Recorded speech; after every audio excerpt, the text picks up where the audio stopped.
เชื่ออันนี้เป็นว่าเป็นมีการต่อยอดกับพ่อแม่พี่น้องเพราะว่าเข้าไปจับเหตุบุญทำทานหรือว่าจังไรเนี่ย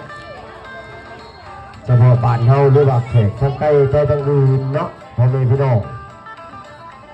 อันต่อยอดดีโบเมนว่าเพื่อเขาบุคคลมือหนึ่งมือกั้นก่อสร้างเบิดเลยภายในวัดพระอารามของเรานี่